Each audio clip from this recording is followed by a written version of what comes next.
గతంలో తెలుగుదేశం పార్టీ అభిమానులు, జనసేన అభిమానులు, భారతీయ జనతా పార్టీ అభిమానులు అందరికీ నా హృదయపూర్వక నమస్కారాలు. ఈరోజు పెద్దలు నారా చంద్రబాబు నాయుడు గారు గతంలో నా ప్రాణాలకి ముప్పు వాటిల్లినప్పుడు ఆ రోజు రాత్రి ఆయన నిద్రపోకుండా లాయర్స్తో మాట్లాడటమే కాకుండా నా కుటుంబ సభ్యులు అందరినీ, నా భార్యని, నా కుమార్తెను, కొడుకును కూడా తొందరపడొద్దమ్మా, నేను ఉన్నాను అని చెప్పి, ఉన్నాను విన్నాను అని సొల్లు కౌరులు చెప్పేవాళ్ళు కాదు. నిజంగా ఆయన నాకు ఉన్నారు, నిజంగా ఆయన నా ఆక్రోశం విన్నారు కాబట్టి ఇప్పుడు ఆయన చెప్పినట్టు నేను మీ ముందు బ్రతుకున్నా.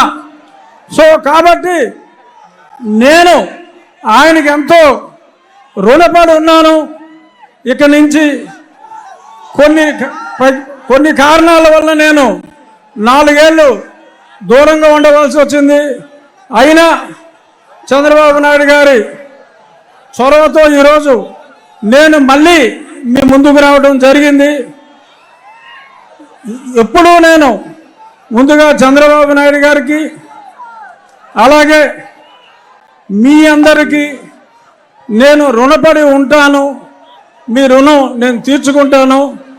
అతి త్వరలో జూన్ 4వ తారీఖు ప్రపంచం సృష్టించబోతున్నారు నారా చంద్రబాబు నాయుడు గారు. అలాగే ఆయనకి తోడుగా పవన్ కళ్యాణ్ గారు, పైన నరేంద్ర మోడీ గారు. ఈ కలయిక నేను సంవత్సరంగా చెప్తున్నా, త్రిమూర్తుల కలయిక ఉంటుంది అని. అందులో బ్రహ్మ మోడీ గారు అయితే విష్ణుమూర్తి మన చంద్రబాబు నాయుడు గారు, పరమశివుడు పవన్ కళ్యాణ్ గారు, సైన్యం మనం అందరం.